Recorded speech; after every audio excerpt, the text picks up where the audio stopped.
तर विद्यार्थी मित्रांनो, मी प्रियांका चौगले आपल्या सर्वांचं स्वागत करते MPSC करंट अफेअर्स या आपल्या एज्युकेशनल यूट्यूब चॅनलवरती। आणि आजच्या सेशनमध्ये आपण 12 मार्च 2026 रिलेटेड जेवढा काही इम्पॉर्टंट चालू घडामोडी आहेत आणि त्याचबरोबर त्याच्याशी रिलेटेड जो काही GSचा पोर्शन आहे तो देखील डिस्कस करणार आहोत। तर व्हिडिओ शेवटपर्यंत नक्की पहा। व्हिडिओला सुरुवात करण्यापूर्वी जे कोणी विद्यार्थी मित्र आपल्या चॅनलवरती नवीन असतील त्याने चॅनलला सबस्क्राईब करा, त्याचबरोबर बेल आयकॉनवरती क्लिक करून ऑल नोटिफिकेशन सेट करा, म्हणजे रोज जेव्हा आपला व्हिडिओ अपलोड होतोय तेव्हा तुम्ही तो पाहू शकाल। तर आजच्या सेशनमधील आपला पहिला क्वेश्चन काय ते पाहूयात। भारत आणि कोणत्या देशादरम्यान अलीकडेच लॅमितीये 2026 हा युद्धाभ्यास जो आहे किंवा युद्ध सराव आहे आयोजित करण्यात आला होता, असा तुम्हाला प्रश्न विचारला। तर या प्रश्नाचं तुमचं योग्य उत्तर काय असणार आहे? सेशेल्स। तर हा जो युद्धाभ्यास आहे भारत आणि सेशेल्स दरम्यान हा 9 ते 20 मार्च दरम्यान आयोजित करण्यात आलेला होता। 11वी आवृत्ती होती याची आणि सेशेल्समध्येच हा आयोजित करण्यात आलेला होता, ज्याच्यामध्ये लष्कर, नौदल आणि हवाई दल या तिन्ही दलांनी भाग घेतलेला होता। आता लॅमिटीचा अर्थ काय आहे? मैत्री। तर हा जो सराव आहे हा दर 2 वर्षांनी होतोय, ज्याची सुरुवात 2001 पासून झालेली आहे। त्याचबरोबर बघा याच्यामध्ये सहभाग कोणी घेतलेला आहे? भारतीय लष्कराचं आसाम रेजिमेंट, त्याच्यानंतर हवाई दलाचं C-130 वाहतूक विमान आणि नौदलाचं INS त्रिकंद। ही नावं महत्त्वाची आहेत, ती लक्षात ठेवा। आता सेशेल्स राजधानी कुठली आहे? विक्टोरिया। सेशेल्स रुपया हे तिथलं चलन आहे आणि राष्ट्रपती कोण आहेत? Patrick Herminie. आता इथे तुम्ही मॅपमध्ये त्याची एक्झॅक्ट लोकेशन पाहू शकताय। त्याच्यानंतर आणखीन काही महत्त्वाचे युद्ध अभ्यास आहेत ज्याच्यावरती परीक्षेला प्रश्न विचारले जातात, तर ते देखील एकदा आपण पाहूयात। बघा नाव आणि कोणादरम्यान होतं हे लक्षात ठेवा। सिम्बॅक्स भारत आणि सिंगापूर दरम्यान। झापड जे आहे हा बहुपक्षीय लष्करी सराव आहे, भारत, रशिया आणि बेलारूस दरम्यान होणारा। स्लिनेक्स श्रीलंका आणि भारतादरम्यान। मैत्री एक्स जो आहे तो भारत आणि थायलंडमध्ये होतोय। ब्राईट स्टार कोणामध्ये होतोय? बहुपक्षीय सराव आहे हा, भारत आणि इजिप्तमध्ये होतोय। तर इंद्र एक्स हा लष्करी सराव भारत आणि रशिया दरम्यान पार पडतो। एकता सराव हा नौदलचा आहे आणि भारत आणि मालदीवमध्ये होतोय हा। तर डेझर्ट सायक्लोन एक्स हा भारत आणि UAE मध्ये होतो। बघा हरिमाऊ शक्ती एक्स भारत आणि मलेशिया दरम्यान हा युद्धाभ्यास होतोय। तर धर्मा गार्जियन जो अभ्यास आहे ह्याची 7वी एडिशन लडाखमध्ये झालेली आहे, लडाख स्काउट्स आणि जपान दरम्यान, ठीक आहे। आणि वज्रप्रहार हा इंडिया आणि USA मध्ये होतोय। आपला नेक्स्ट क्वेश्चन बघा, अलीकडेच बातम्यांमध्ये असलेला सागरी औष्णिक ऊर्जा रूपांतरणावर आधारित देशातील पहिला एकात्मिक प्रकल्प कुठे उभारला जात आहे, असं तुम्हाला प्रश्न विचारला। तर या प्रश्नाचं तुमचं योग्य उत्तर काय असणार आहे? लक्षद्वीप। आता बघा लक्षद्वीप मधील कावर्ती येथे भारतातील पहिला एकात्मिक महासागर औष्णिक ऊर्जा रूपांतरण प्रकल्प जो आहे तो उभारला जात आहे आणि पृथ्वी विज्ञान मंत्रालयाच्या अंतर्गत राष्ट्रीय महासागर तंत्रज्ञान संस्था, ज्यालाच आपण NIOT असं म्हणतोय, याच्याद्वारे हा विकसित केलेला आहे। आता याच्यामध्ये बघा थंड खोल समुद्रातील पाणी त्याचबरोबर उबदार पृष्ठभागावरील पाणी या तापमानाचा फरक वापरून वीज आणि पिण्यायोग्य पाणी जे आहे हे दोन्ही निर्माण करणार आहेत।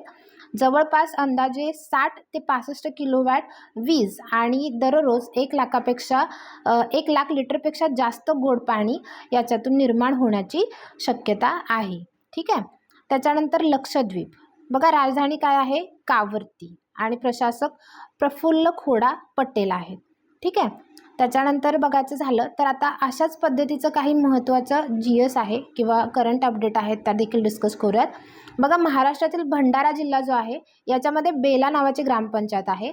तर ही भारतातील पहिली नेट झिरो म्हणजेच शून्य कार्बन उत्सर्जन करणारी पंचायत बनलेली आहे, ठीक आहे। हा महत्त्वाचा पॉईंट आहे। त्याच्यानंतर गोबी वाळवंटातील जगातील पहिला सौर औष्णिक वीज प्रकल्प कुणी चालू केलेला आहे? चीननं चालू केलेला आहे। त्याचबरोबर 27वी नवरत्न कंपनी कोण बनलेली आहे? नुमालीगड रिफायनरी लिमिटेड, आसाममध्ये आहे ही, ठीक आहे। पंजाबमधील नांगल कालव्यात भारतातील पहिला हायड्रोकायनेटिक वीज प्रकल्प सुरू करण्यात आलेला आहे डिसेंबर 2025 मध्ये। त्याचबरोबर बघा आंध्र प्रदेशातील अनाकपल्ले जिल्ह्यात रामबिल्ली या ठिकाणी भारतातील सर्वात मोठा lithium ion battery giga factory उभारण्यात आलेली आहे। आणि आंतरराष्ट्रीय स्वच्छ ऊर्जा दिन कधी साजरा करतोय आपण? 26 जानेवारीला, ठीक आहे। त्याच्याशीच आपण कनेक्ट करतोय हे पॉईंट। भारतीय अक्षय ऊर्जा दिन किंवा भारतीय अक्षय ऊर्जा दिन आपण दरवर्षी कधी साजरा करतोय? 20 ऑगस्ट रोजी साजरं करतोय। तर हे देखील महत्त्वाचे पॉईंट आहेत जे तुम्ही लक्षात ठेवा। आपला नेक्स्ट क्वेश्चन काय ते पाहूयात। बघा अलीकडेच शिकागो माजी विद्यार्थी पुरस्कार जिंकणारे पहिले भारतीय अर्थशास्त्रज्ञ कोण आहेत? असा तुम्हाला प्रश्न विचारला आहे. तर या प्रश्नाचं तुमचं योग्य उत्तर काय असणार आहे? के.व्ही. सुब्रमण्यम हे आहेत. तर बघा, प्राध्यापक कृष्णमूर्ती व्ही सुब्रमण्यम हे शिकागो विद्यापीठाच्या प्रतिष्ठित माजी विद्यार्थी पुरस्कार जिंकणारे पहिले भारतीय अर्थशास्त्रज्ञ बनलेले आहेत. त्यामुळे यांचं नाव काय आहे? इम्पॉर्टंट आहे. तर हे 2018 ते 21 पर्यंत भारताचे 17वे मुख्य आर्थिक सल्लागार देखील होते. आणि आता सध्या ते आंतरराष्ट्रीय नाणेनिधी, ज्याला आपण IMF असं म्हणतोय, ह्याच्यामध्ये भारताचे कार्यकारी संचालक देखील आहेत. आता महत्त्वाचं काय आहे याच्यामध्ये, 1941 मध्ये सुरू झालेला हा जो पुरस्कार आहे, याच्यामध्ये इतिहासात हा सन्मान मिळवणारे हे पहिलेच भारतीय अर्थशास्त्रज्ञ आहेत. त्यामुळे यांचं नाव महत्त्वाचं आहे. आता त्याचबरोबर आणखीन कोणते कोणते महत्त्वाचे पुरस्कार कोणत्या व्यक्तींना मिळालेले ते पाहूयात. बघा, नृत्य कलानिधी पुरस्कार 2025 जो आहे तो उर्मिला सत्यनारायण यांना मिळालेला आहे. या प्रसिद्ध भरतनाट्यम कलाकार आहेत. अशोक चक्र, कीर्ती चक्र, हे बघा, शुभांशु शुक्ला यांना अशोक चक्राने सन्मानित करण्यात आलेला आहे. आणि हा पुरस्कार आहे तो भारताचा सर्वोच्च शांतताकालीन शौर्य पुरस्कार आहे. तर पुरस्काराशी रिलेटेड एक डिटेल व्हिडिओ आपण जो आहे तो बनवलेला आहे. 2025-26चे सर्वचे सर्व पुरस्कार आपण त्याच्यामध्ये घेतलेले आहेत. तर त्याची लिंक जी आहे ती तुम्हाला डिस्क्रिप्शन बॉक्समध्ये प्रोव्हाइड केलेली आहे. जर तुम्ही तो व्हिडिओ मिस केला असाल तर तो देखील एकदा बघून घ्या. बघा, कीर्तीचक्र मेजर अर्षदीप, त्याच्याबरोबर नायब सुभेदार डोलेश्वर सुब्बा, ग्रुप कॅप्टन प्रशांत बालकृष्णन यांना भेटलेला आहे. आपले नरेंद्र मोदी पंतप्रधान आहेत, यांना जेरुसलेममधले इस्रायलचा सर्वोच्च संसदीय सन्मान मिळालेला आहे. त्याचबरोबर अलीकडेच एज्युकेट गर्ल्सच्या संस्थापक कोण आहेत? सफीना हुसेन यांना 2026च्या 16 टाइम वुमन ऑफ द इयरमध्ये स्थान देण्यात आलेलं आहे. तर आपला नेक्स्ट क्वेश्चन पाहण्यापूर्वी जे कोणी विद्यार्थी मित्र आपल्या चॅनलवरती नवीन असतील त्याने चॅनलला एकदा सबस्क्राईब जरूर करा. त्याचबरोबर हा जो व्हिडिओ आहे तो तुमच्या फ्रेंड्ससोबत देखील शेअर करा, जेणेकरून त्यांना देखील याचा फायदा होईल आणि मी देखील जास्तीत जास्त लोकांपर्यंत पोहोचू शकेल. आपला नेक्स्ट क्वेश्चन काय आहे ते पाहूयात. बघा, IBMने अलीकडेच त्यांचे पहिले संगम इन्फ्रास्ट्रक्चर इनोव्हेशन सेंटर कुठे सुरू केलेलं आहे असा तुम्हाला प्रश्न विचारलाय. तर या प्रश्नाचं तुमचं योग्य उत्तर काय असणार आहे? बंगळुरू. ठीक आहे. IBMनं भारतातील बेंगळुरू या ठिकाणी त्यांचं पहिलं संगम इन्फ्रास्ट्रक्चर इनोव्हेशन सेंटर जे आहे ते सुरू केलेलं आहे. आता व्यवसायांना AI वेगाने स्वीकारण्यास मदत करण्यासाठी हे डिझाईन केलेलं आहे. इंटरनॅशनल बिझनेस मशीन म्हणजेच IBM 1991ला याची सुरुवात झालेली आहे. मुख्यालय कुठे आहे? NY. आणि CEO अरविंद कृष्ण आहेत. नासाने IBMच्या सहकार्याने सूर्य हे सौर वादळांचा अंदाज घेण्यासाठी एक AI मॉडेल लॉन्च केलेलं आहे. तर बघा, आपला नेक्स्ट क्वेश्चन काय आहे. आंध्र प्रदेशने किती वर्षांपेक्षा कमी वयाच्या मुलांसाठी सोशल मीडिया वापरण्यावर बंदी जाहीर केली आहे असा तुम्हाला प्रश्न विचारलाय. तर या प्रश्नाचं तुमचं योग्य उत्तर काय असणार आहे? B, 13 वर्ष. तर आंध्र प्रदेशने 13 वर्षांपेक्षा कमी वयाच्या मुलांसाठी सोशल मीडिया वापरण्यावरती बंदी जाहीर केलेली आहे. आता अलीकडेच बऱ्याच देशांनी किंवा राज्यांनी अशा प्रकारचे निर्णय घेतलेले आहेत. ते कोणते कोणते राज्य आहेत किंवा कोणते देश आहेत ते आपण एकदा पाहूयात. पण आंध्र प्रदेशशी रिलेटेड क्वेश्चन आलेला आहे. तर आंध्र प्रदेशची राजधानी आहे अमरावती. मुख्यमंत्री N चंद्राबाबू नायडू आहेत. राज्यपाल S अब्दुल नजीर आहेत. राज्य प्राणी कुठला आहे? काळं हरिण.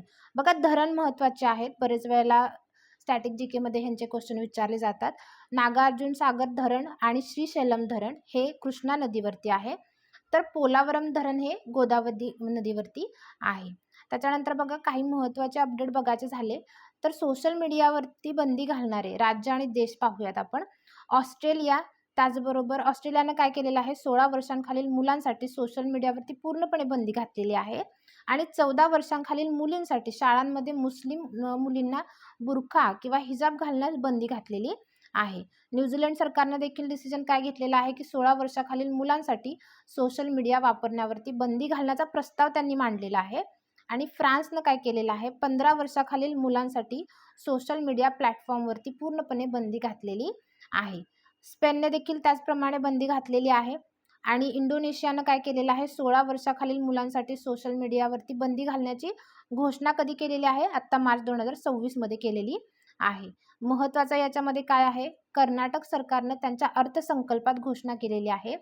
राज्यात 16 वर्षाखालील मुलांसाठी सोशल मीडियावर बंदी घातली जाईल. जर असं झालं तर असं करणारं हे पहिलं राज्य बनणार आहे. ठीक आहे, हे महत्त्वाचं आहे. आपला नेक्स्ट क्वेश्चन बघा. इराणचे सर्वोच्च नेते म्हणून कोणाची निवड करण्यात आलेली आहे असा तुम्हाला प्रश्न विचारलाय. तर या प्रश्नाचं तुमचं योग्य उत्तर काय असणार आहे? क. मोहताज खमेनी हे इराणचे सर्वोच्च नेते म्हणून यांची निवड करण्यात आलेली आहे. आता आपल्या सर्वांनाच माहिती आहे इराणचं आणि अमेरिकेचं युद्ध चाललेलं आहे. तर त्याचा झळ आपल्या सर्वांनाच बसत आहे. सर्व जगावरती त्याचा परिणाम होत आहे. तर बघा, ऑपरेशन लायन्स रोअर इस्रायलने इराणवर हल्ला करण्यासाठी हे लॉन्च केलेलं होतं. त्याच्यानंतर ऑपरेशन इपिक फ्युरी हे अमेरिकेने इराणवरती हल्ला करण्यासाठी लॉन्च केलेलं आहे. तर ऑपरेशन फतेह खैबर हे प्रत्युत्तर म्हणून इराणनं त्यांच्याविरुद्ध ही कारवाई सुरू केलेली आहे. तर हे महत्त्वाचं आहे. क्वेश्चनशी रिलेटेड नसलं तरी पण आपल्याला हे एक्झामला विचारलं जाऊ शकते, त्यामुळे ह्याच्यामध्ये ते इन्क्लूड करण्यात आलेली आहे. बघा, इराण राजधानी तेहरान आहे, चलन इराणी रियाल आहे. ठीक आहे. त्याच्यानंतर नेक्स्ट क्वेश्चन बघा, 1965च्या युद्धातील भूमिकेसाठी के.जी. जॉर्ज यांना कोणता शौर्य पुरस्कार देण्यात आलेला आहे असा तुम्हाला प्रश्न विचारलाय. तर या प्रश्नाचं तुमचं योग्य उत्तर काय असणार आहे? अ. वीर चक्र. ठीक आहे. 1965च्या भारत पाकिस्तान युद्धातील वीर चक्र पुरस्कार विजेते आहेत नायक के.जी. जॉर्ज, आणि वयाच्या 95व्या वर्षी त्यांचं केरळमध्ये निधन झालेलं आहे. आता के.जी. जॉर्ज यांचा जन्म कुठे झालेला आहे? फेब्रुवारी 1931 केरळमध्ये झालेला आहे, आणि भारतीय सैन्याच्या सिग्नल कॉर्प्समध्ये माजी सैनिक होते ते. 1965च्या युद्धादरम्यान वाघा सेक्टरमध्ये शत्रूंच्या गोळीबारात दळणवळणाचा मार्ग त्यांनी पुनर्संचयित केल्याबद्दल त्यांना हे वीरचक्र देऊन सन्मानित करण्यात आलेलं आहे. ठीक आहे. आता वीरचक्र जे आहे ते भारताचा तिसरा सर्वोच्च युद्धकालीन शौर्य पुरस्कार आहे. आता निधन वार्तेशी संबंधित आणखीन काही महत्त्वाच्या गोष्टी बघूयात. बघा, रामवी सुतार हे एक महाराष्ट्राचे शिल्पकार होते, ज्यांचे वयाच्या 100व्या वर्षी नुकतंच निधन झालेलं आहे. ठीक आहे. त्यांना 1999ला पद्मश्री, त्याच्यानंतर 2016ला पद्मभूषण, आणि महाराष्ट्राचा सर्वोच्च नागरी पुरस्कार कुठला आहे? महाराष्ट्र भूषण हा देखील त्यांना मिळालेला आहे. त्याचबरोबर बघा, मेहर कॅस्टिलिनो यांचं नाव देखील महत्त्वाचं आहे. 1946 भारताचा पहिला मिस इंडिया किताब यांनी जिंकलेला होता. अलीकडेच त्यांचं मुंबईमध्ये निधन झालेलं आहे. त्याचबरोबर विनोद कुमार शुक्ला हिंदी साहित्यिक होते. 2024 59वा ज्ञानपीठ पुरस्कार त्यांना देण्यात आलेला होता, आणि त्यांचं अलीकडे निधन झालेलं आहे. बांगलादेशच्या पहिल्या महिला पंतप्रधान कोण होत्या? खालिदा जिया यांचं देखील अलीकडे निधन झालेलं आहे. पर्यावरणवादी माधव गाडगीळ यांचं निधन झालेलं आहे. ते महाराष्ट्राचे होते. A walk of the hill 2024ला हे त्यांचं आत्मचरित्राचं लेखक आहेत ते.